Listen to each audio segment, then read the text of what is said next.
Ya, kita tadi sudah membahas tentang sejarahnya tadi kan ya. Apa yang bisa kita ambil bahwa kita itu tidak menutup kemungkinan bisa seperti mereka dalam hal apa? Mungkin yang pertama dari segi kita tuh bisa bangkit seperti mereka. Mereka dari yang terpuruk sampai sekarang yang luar biasa, terutama di budayanya. Tidak menutup kemungkinan Indonesia juga bisa seperti itu kan? Iya. Tapi syaratnya ya dari kita juga, dari pemuda juga. Betul. Nah, kita yang karena Indonesia ini dibangun oleh pemuda, ya mau nggak mau kita yang harus berperan serta dalam hal pembangunan tersebut, terutama di dalam hal budaya dan lain sebagainya. Karena beberapa budaya kita kan, Indonesia itu kan sangat luas ya, budayanya itu banyak banget dari segi musik, ya kan, musik, kemudian kebudayaan, pakaian adat dan lain sebagainya itu banyak banget. Santri ceria, santri menginspirasi. Assalamualaikum warahmatullahi wabarakatuh. Kembali lagi di segmen ngobrol asik Santri Cendekia, Santri Menginspirasi.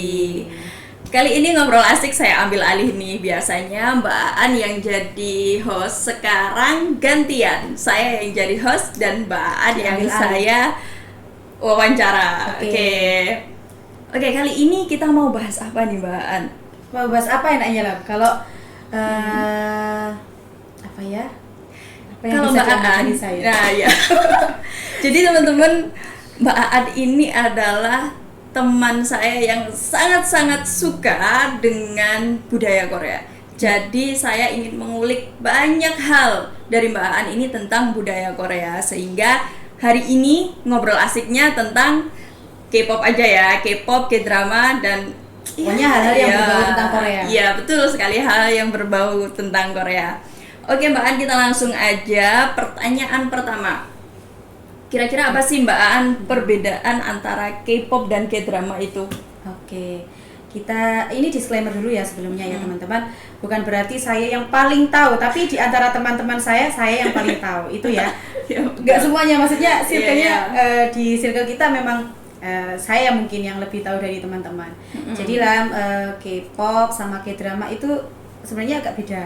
Kalau K-pop itu lebih ke musik sama idol K-pop. Tahu kan kayak BTS, Seventeen, Super Junior, itu K-pop. Oke. Kalau K-drama, Nilam juga suka. Juga tahu. Kalau K-drama kan lebih ke drama. Ya kan namanya juga K-drama. Berarti film. Korean drama, drama bisa jadi film atau enggak series. Ya, gitu. oke. Gitu sih.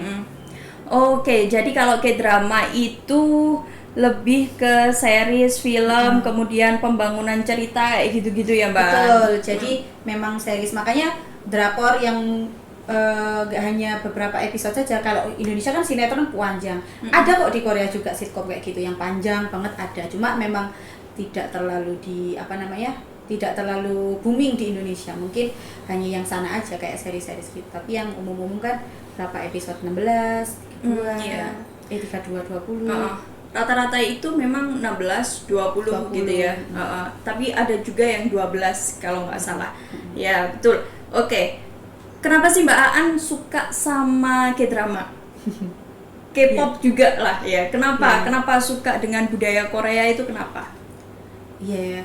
Jadi ya ini masa lalu ya. Jadi saya itu sudah suka K-pop sama K-drama itu sejak lama. Jadi sejak SMP kelas 8. Kelas 7 sih sudah mulai, karena kan dulu kan memang ada drama-drama di Indonesia, terus ada yang di TV kan ya, dulu kan kita kan sekarang kan ada yang di Netflix mungkin atau di gitu kan ya. Kalau dulu kan BBF itu sempat booming ya waktu Boys Before Flower. SMP. Iya betul, aku juga lihat pas waktu itu. Berarti kan sebenarnya kita sudah mengenal sejak dulu. Iya. K-pop juga, K-drama juga. Kalau K-pop dulu memang dari awal Super Junior itu memang suka banget sih. Dulu kan memang sempat booming banget super show yang nggak tahu di Jakarta, tapi nggak tahu itu, tapi sempat booming zaman Justin Bieber. Nah itu selain suka Justin Bieber, suka K-pop. Di Super Junior siapa yang paling suka? Iya. Ya, Oh iya. kita bilangnya bias ya. Oh iya. Kalau Oke. yang paling disukai teman-teman kalau di K-pop itu namanya bias. Bias. Ya, gitu. Bias atau bias? Oh, Pokoknya bias. kita tahu karena orang saya Jawa nggak bias. Tahu ya bias bilangnya aja ya. bias. Oke, bias aja. Bias, biasnya dulu Siwon sih. Oh, Siwon. Karena dulu tuh Yang mirip iya, Rafathar. Rafathar. Iya, mirip-mirip dikit sih. Ya kan Mirip, sekarang mirip. lagi booming Tapi kayak ada gitu yang kan. lebih mirip beritanya. sama aktor. Dia mirip sama aktor. Go Kyung Pyo. Pyo. Iya, Oh, itu iya, kan betul. dia lebih mirip Iya, itu betul, kalau menurutku betul. loh guys ya, nggak tahu ya. Gitu. Itu sih jadi sejak dulu memang suka K-pop. Tadi pertanyaannya apa ya?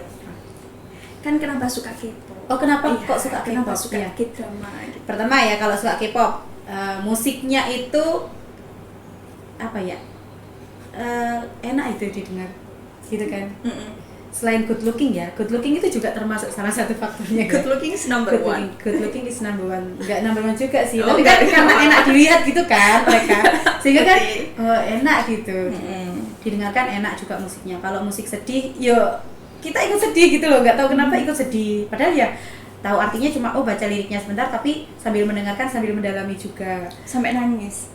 Pernah. Oh. Kalau liriknya benar-benar relate. Kalau Oh, lagi iya, galau-galaunya, oke. pernah Betul, galau betul, gitu. betul. Tuh, kalau K-drama memang suka karena ceritanya K-drama itu karena yang kita lihat itu yang episode terbatas misalkan 12, 16 gitu ya.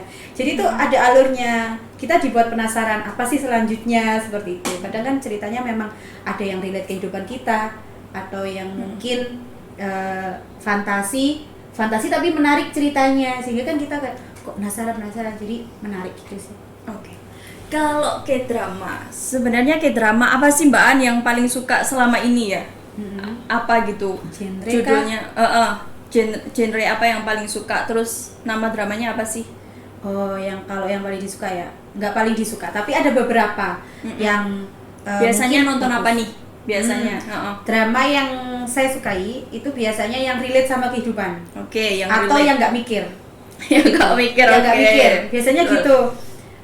Kalau romance itu kan kalau romance pasti kita tahu endingnya bakal gimana, tergantung romansnya seperti apa. Tapi yang sering saya lihat itu ya yang kayak slice of life, kayak hospital playlist, kemudian yang memang relate banget sama kehidupan kita kayak apa ya, startup itu kan bagus, Itaewon Class yang bagus yang banget. bawa kita, oh ternyata gini ya. Iya, Dia itu iya. kayak kan bahas-bahas sesuatu yang kita tidak duga. Iya. K-drama itu kan suka membawa apa namanya, misalkan pekerjaan ini, tapi dia tuh bisa memvisualisasikan pekerjaan ini itu dengan baik gitu. Jadi sangat menarik. Sangat menarik banget. Jadi ceritanya, Bener-bener sih, musikanya, plot bener sih. twistnya. Mbak An pengen tahu nggak aku paling suka K-drama apa? Oh ya, kamu kan suka drama juga ya? Iya, aku suka juga ini. Iya. Kalau K-drama ya, selama ini pokoknya K-drama yang pertama kali sebenarnya aku lihat secara kayak langsung dan benar-benar fokus gitu ya. Dan aku paling terkesan itu satu, Dream High. Dream High, betul, Tahu itu nggak? zaman kita Dream High. SMP juga sih, Ya SMP Allah, nggak sih? itu udah lama banget, Betul. tapi memang kesan dari drama Drama Dream itu High. sangat mendalam karena Dia bisa apa? Dream High berapa? Satu atau dua? Satu dong. Satu. Ya, Satu yang paling bagus. Satu yang paling bagus karena memang Dream High itu teman-teman kalau mungkin apa ya, saya boleh cerita. Ceritanya itu tentang anak sekolah. Jadi anak sekolah SMA musik namanya SMA Kirin. Kirin. Dan dia itu sekolahnya apa ya? Nilai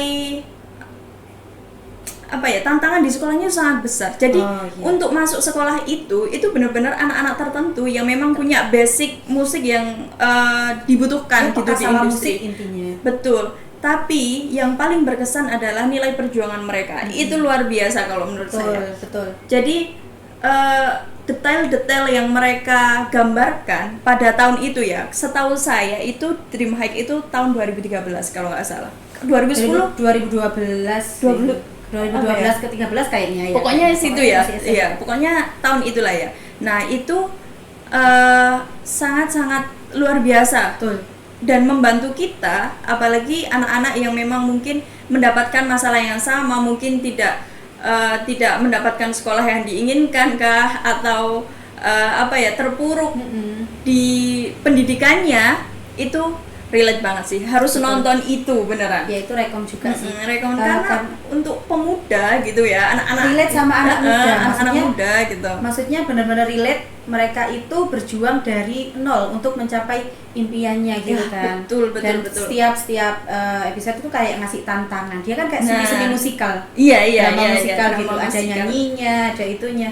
Jadi benar-benar itu bagus juga sih, Membangunnya salah. itu Ya, enak bagus itu. sekali, bagus. Dreamhack, dan sekarang kan banyak artis-artisnya yang dari Dreamhack itu sekarang besar semua. Iya, betul. kayak jalannya gitu bener-bener ya. dream high. Iya benar-benar The real Dreamhack. dream high. Dia Real membawa dream high. aktor-aktornya untuk menjadi banyak loh aktor aktris yang dari Dreamhack itu jadi peran utama kan sekarang kebanyakan juga. Contohnya Mbak An. Kim So Hyun. Iya. Terus Di Park drama Seo apa Joon. itu? Kim So Hyun di Kim So drama Hyun apa? kan di Dreamhack kan dulu. Iya, terus maksudnya Terus sekarang sekarang- itu ada di drama apa, Mbak An? Kemarin yang terakhir itu kan yang drama psikopat itu loh. Lupa. It's okay to be not okay. Oh iya, Kim itu So Hyun. ya. Dia aktor termahal juga loh salah satunya. Betul. Padahal dia di Terus- situ diceritakan dia gak anak desa banget gitu kan kalau di Dreamhack loh ya. Park Seo Joon. Park Seo Joon juga termasuk. Tapi kayaknya dia di Dreamhack yang kedua sih. Dreamhack 2 dia. Heeh. Awal debut dia. Taekyon, Ayu. Ayu itu luar biasa sih. Ayu kan memang dia idol iya, Idol aktor iya, aktris iya. iya. Gitu. Ayu, Suzy, banyak deh. Iya. Uh, The real dream high ya. The Real Dreamhack, dari situ itu langsung booming gitu. Nah, banyak sih Oke. startup itu juga bagus, Itaewon, Iya. Kalau startup itu gimana, Mbak An? startup. Ceritanya maksudnya nilai yang bisa diambil dari startup karena itu drama yang bagus juga loh teman-teman. Bagus. Sekali itu. Bagus Gimana nilai apa yang bisa diambil dari startup? Startup itu kan kemarin tentang kayak bikin teknologi aplikasi gitu-gitu ya. Iya, bikin aplikasi. Heeh. Jadi kayak ya memang semuanya itu kayak relate sama teman-teman yang mungkin berusaha di bidang itu ya, di IT. bidang IT gitu kan ya. Berawal dari ruangan yang kecil, berawal dari Iya. yang nggak tahu apa-apa, Betul. sampai dia belajar, oh ternyata aku kurangnya di sini, kayak marketingnya kurang kah atau apa. Jadi dia berawal dari 3 orang, apa sih grupnya 3 itu? Iya. Namsan. Samsantek. Samsantek. Nah itu kan 3 Sam itu kan Samsantek. Iya, Dia oke. kan itu juga relate sama mungkin pembuat YouTube atau apa. Dia kan berawal dari yang Iya. dari mungkin ruangan kecil sehingga aplikasi atau hal yang startup yang dibuat itu bisa sebesar platform yang ada saat ini gitu kan, bisa Iya. dikenal orang banyak. Jadi lebih ke bagaimana mereka berjuang untuk menggapai itunya sih. Konfliknya kan sebatas itu ya, kayak kompetisi untuk mendapatkan sponsor sih Iya, dan betul, lain sebagainya, betul. sampai mereka pengen ke Investor. investor, Iya, sampai mereka pengen ke apa itu yang Amerika. di sana Amerika itu apa namanya yang banyak orang-orang itu loh, startup itu bikin apa sih? Oh, Sandbox. Itu kan nama Sandbox. perusahaannya, Iya, Sandbox. Sandbox. Ya nggak tahu, pokoknya daerah sana Silicon Valley. Oh, Silicon Valley maksudnya iya, gitu. Dia iya, kan iya. pengen banget di Silicon Valley karena mereka kan daerahnya teman-teman startup. Jadi orang yang bikin startup kayaknya itu adalah impiannya sih ke Silicon Valley itu. Gitu. Oke, dua rekomendasi drama Korea yang Heeh. masuk lah ya, masuk. sangat masuk sekali untuk dilihat karena memang nilai yang dibangun itu positif vibes banget. ya, positif sekali dan seperti halnya cerita-cerita yang lain itu memang bisa membuat seseorang itu terpengaruh dan bisa Motivasi. semakin motivasi dan semakin membuat dirinya itu semangat untuk menjalani kehidupannya lah ya. Betul sekali gitu kan. Jadi kan tapi ya gitu, nonton tapi juga memotivasi, jangan hanya cuma nonton tapi nggak ada pergerakan dari kita, nggak ada action, maksudnya nggak nanti Iya betul. sayang kalau nggak ngaruh gitu kan. Itu sih. Nah, itu industri K-dramanya ya Mbak Anya. Tapi sekarang kita menarik ke belakang lah ya. Sejarah sedikit aja, kita mengulik sejarah dari industri di Korea ini. Kok bisa sih Mbak An industri Korea ini dikenal sebesar ini? Hampir seluruh negara-negara besar itu tahu tentang Dan Korea mengikuti. gitu, mengikuti gitu. Bahkan kan ada ya negara-negara tetangganya gitu ya, Korea Utara yang memang sebenarnya nggak boleh untuk mengkonsumsi budaya Korea itu, mereka juga secara diam-diam mereka itu mengkonsumsi itu gitu. Nah, kenapa sih kok bisa budaya yang awalnya kan dulu nggak ada gitu ya, nggak besar ya, kan? ada tapi nggak besar. Nggak besar, tetapi sekarang kok bisa sebesar ini?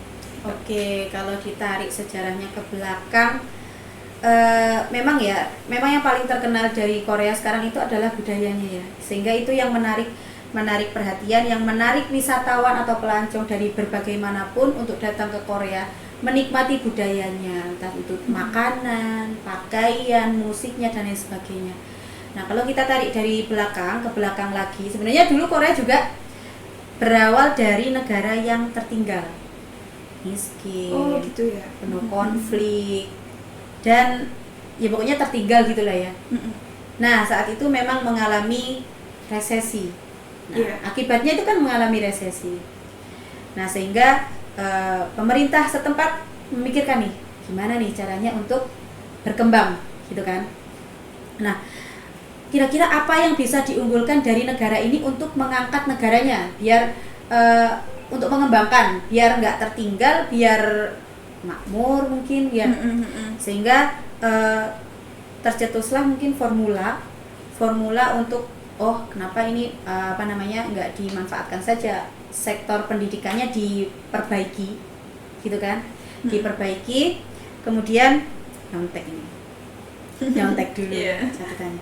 Nah, jadi dari situ sampai resesi itu tadi, kemudian ketemulah formula, akhirnya para pemuda sama pemerintah di sana itu diberikan fasilitas beasiswa besar-besaran supaya para pemudanya itu belajar di luar negeri. Tapi setelah itu mereka ditarik kembali. Nah, setelah itu kemudian mereka akhirnya ketemulah nih formula yang akan diunggulkan di negara tersebut, yakni budaya. Kan ada beberapa sektor yang bisa dikembangkan, misalkan mungkin bisa di sektor impor perdagangan kah atau apa. Nah, ini itu lebih ke budayanya. Nah, sehingga jadilah terangkat budaya itu, sehingga sejak mungkin awal-awal 2000-an itu K-pop itu sudah mulai tersebar luas, dan memang K-pop sama K-drama itu kan dapat dukungan yang penuh oleh pemerintah, karena juga memberikan income yang lumayan besar bagi negaranya juga. Memang itu income yang besar sekali sih, itu perputaran uangnya luar biasa besar. Iya, memang itulah, karena Korea itu membuat sistem untuk mengembangkan negaranya, dan akhirnya budaya yaitu yang diambil. Nah, apalagi bisa kamu tambahkan, kamu kan ini hubungan internasional, sehingga sepertinya mendapatkan banyak pelajaran tentang budaya-budaya yang ada di dunia ini. Boleh ditambahkan mungkin? Ya, sebenarnya itu ya memang tolak ukur utamanya memang ya sudah disampaikan oleh Mbak Aan ya teman-teman. Jadi Korea memang awalnya negara yang tertinggal memang, terpuruk. Itu bahkan lebih parah lah ya daripada negara-negara kita saat ini. Tetapi begitu melejitnya budaya Hallyu ini, sehingga semua orang itu bisa menikmati, karena memang sesungguhnya di balik itu semua itu ada riset. Itu pentingnya. Itu gak lama juga. Itu nomor satu. Mencari formula itu kan posisi iso diangkat dari negara ini, itu kan butuh riset banyak. Apa sih kira-kira? Mungkin banyak percobaan juga. Jadi memang pendidikan itu adalah sektor utama untuk bisa mengembangkan apapun.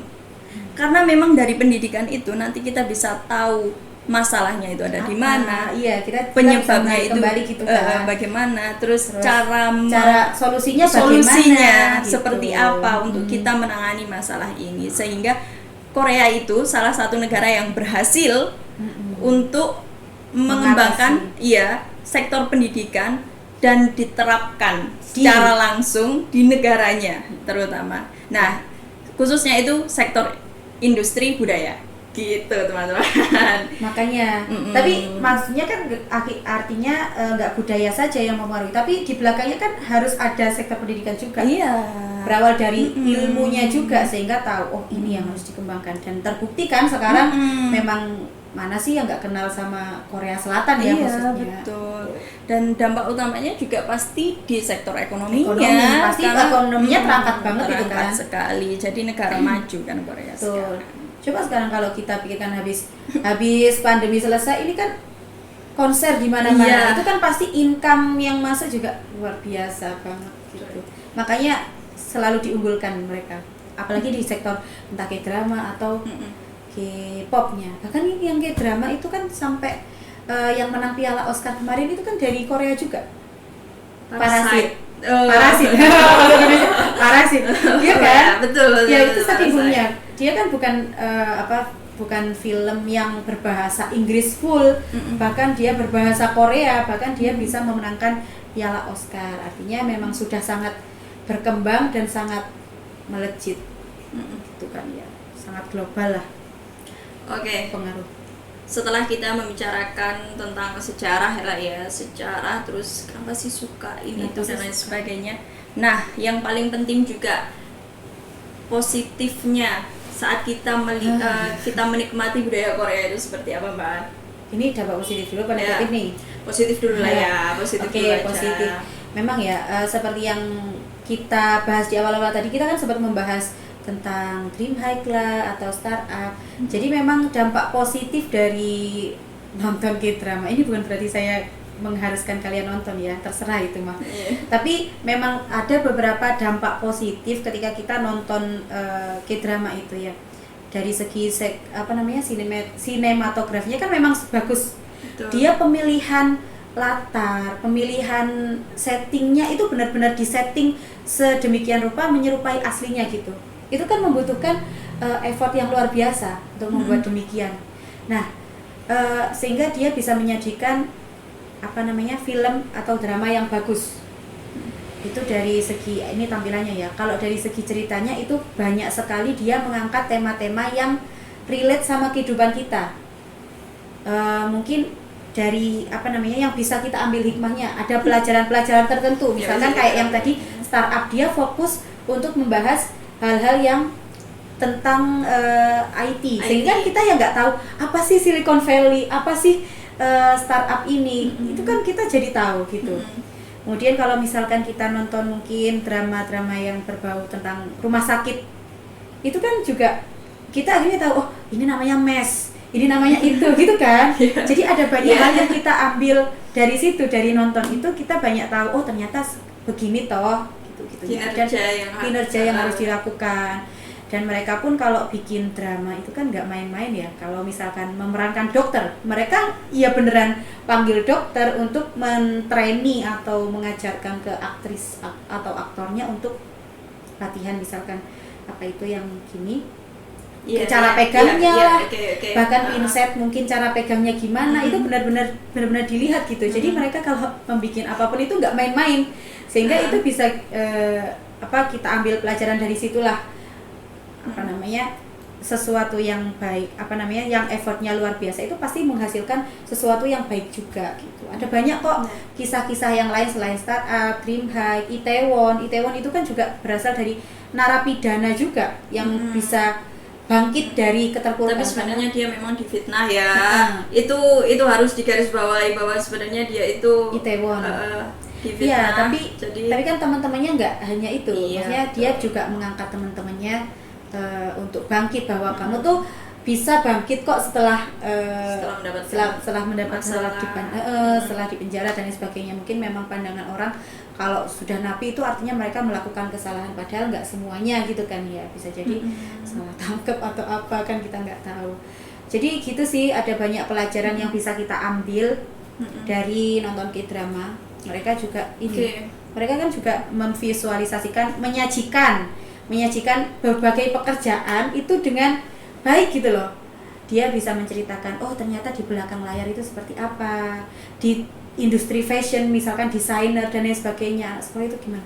Jadi memang itu sih bagus banget cara mereka menyajikan drama, alurnya, naskahnya, bahkan plot twistnya itu bagus banget.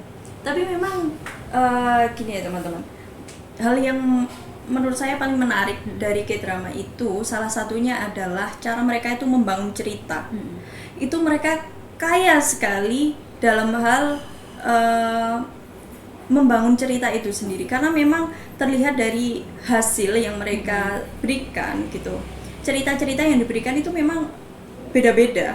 Sangat beda-beda, tapi menarik gitu loh, menarik untuk dilihat. Nah, itu penting. Karena kenapa? Saat membangun cerita, tetapi kita tidak bisa menyajikan cerita itu dengan baik, maka pesannya nggak nyampe. Iya, pesannya nggak nyampe. Nah, mereka itu pintar dalam menyampaikan pesan itu. Betul. Itu.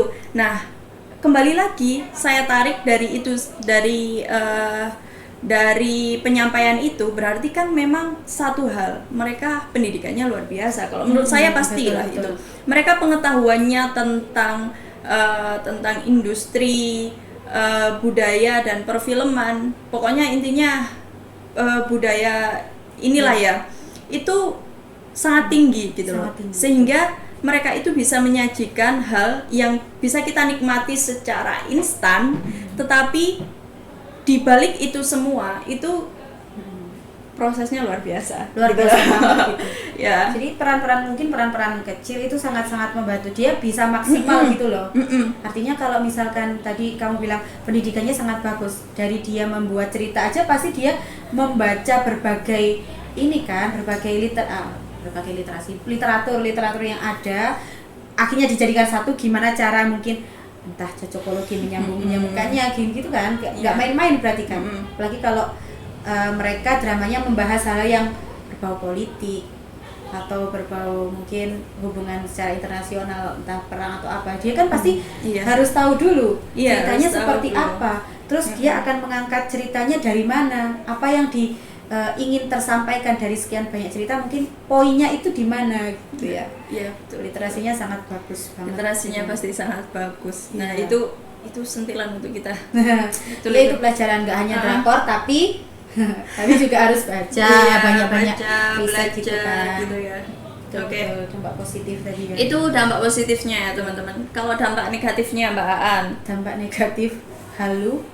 Sebenarnya halu salah satunya kan. Halu iya kan, sih. kadang kan kita Itu membayangkan seseorang mungkin yang mirip sama drama kok. Iya, satu itu aja yang visualisasikan secara langsung dalam kehidupannya, padahal nggak bisa, nggak ada kayak gitu. Itu dampak negatifnya mungkin salah satunya ya halu. Kemudian memang karena drakor itu kan nggak hanya 1-2 episode ya. Biasanya seriesnya itu 16, 30. Nggak sampai lah, ada sih yang 30. Ada sih, tapi ya cuma beberapa, tapi partnya memang waktunya sedikit. Karena berseri-series, episode-episode, sehingga kita itu biasanya dibuat penasaran kan. Selesai episode 1, apa ya selanjutnya? Sehingga itu biasanya teman-teman itu suka kebut gitu loh, semalaman suntuk menonton drakor saja. Itu kan nggak baik untuk kesehatan juga. Iya, betul. Jadi kalau saya sendiri nggak seperti itu. Kalau saya memang sehari itu satu saja drakor, karena memang bosan, ya sudahlah buat tonton, buat besok, buat stok gitu. Coba kalau cepat selesai ya sudah. Benar-benar sistematis ya. Ya, sehari satu saja gitu. Sistematis sekali nontonnya. Sehari satu aja. Oke, ini tips ya teman-teman, untuk teman-teman yang memang suka drakor tetapi punya masalah tentang waktu karena merasa waktuku habis nih buat nonton, gimana ya. Nah, itu tips dari Mbak Aan, sehari satu aja. Satu episode maksudnya, jangan satu drama. Kalau satu drama ya full. Iya, satu episode aja. Karena satu episode aja udah 1 jaman lebih kan. Bayangkan betul. kalau 5 episode kamu kebut semalam, itu bener-bener semalaman seharian itu nonton. Apa nggak panas?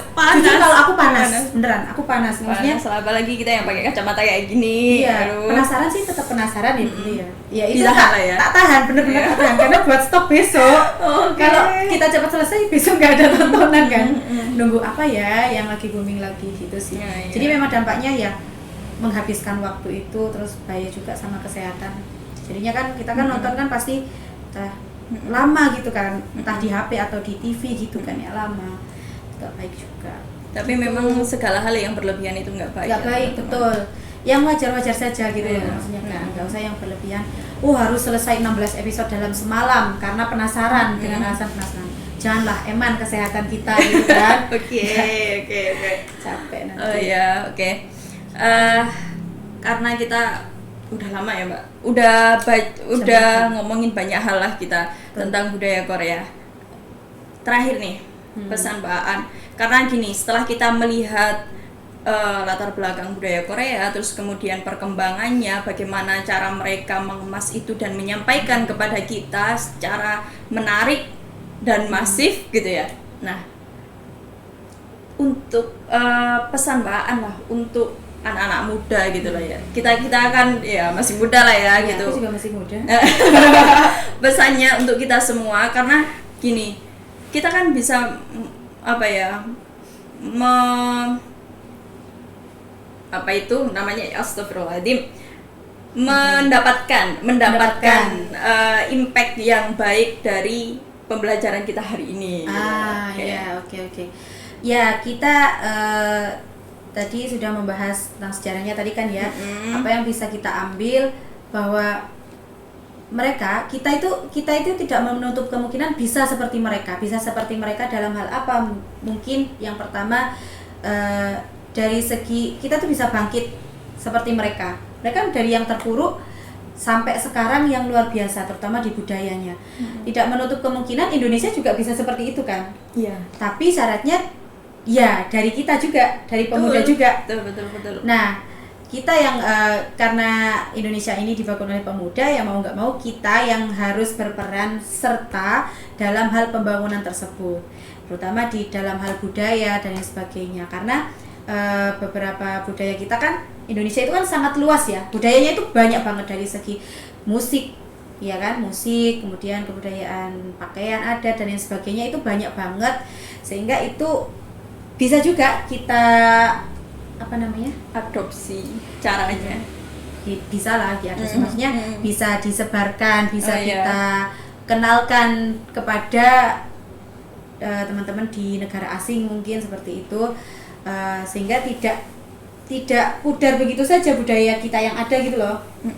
Nah, kayak misal gamelan, banyak loh turis-turis dari luar negeri itu yang belajar gamelan. Masa dari kita sendiri itu tidak mau mengembangkan gitu kan, bukan malah menyinyir, itu kan sudah lama, budaya kuno dan lain sebagainya. Justru kita bisa bangkit, meningkatkan value kita dari budaya gitu. Yang ada gitu. Iya, betul. Boleh ditambahkan? Jadi betul ya teman-teman, karena budaya itu bagaimanapun memang kalau kita melihat dari negara-negara yang berkembang dan menjadi negara maju saat ini adalah negara-negara yang memang mereka memilih sektor industri budaya untuk mengembangkan dan mengenalkan negaranya gitu. Jadi kita lihat seperti Korea, Jepang kayak gitu, mereka itu sangat terkenal dan besar itu karena mereka juga memilih industri budaya sebagai industri yang mereka unggulkan gitu. Saya kira itu aja ya Mbak An ya. Pembicaraan kita nanti malah melebar kemana-mana. Jadi kita cukupkan saja untuk ngobrol asik kali ini. Terima kasih Mbak An atas waktunya hari ini. Terima kasih sudah mengambil alih peran saya hari ini. Oh iya betul, sama-sama. Nah, sekian teman-teman ngobrol asik kita pada hari ini. Jangan lupa untuk terus menonton dan menyaksikan ngobrol asik Santri Podcast dan video-video menarik kita di channel Santri Cendekia. Iya, betul sekali. Jangan lupa komen di bawah juga. Iya, jangan lupa like, subscribe, and comment. Oke. Jangan lupa di-share juga. Oke, jangan lupa di-share. Oke, biar banyak lah ya yang nonton. Terima kasih teman-teman. Kita tutup ngobrol asik kali ini. Santri Cendekia, Santri menginspirasi.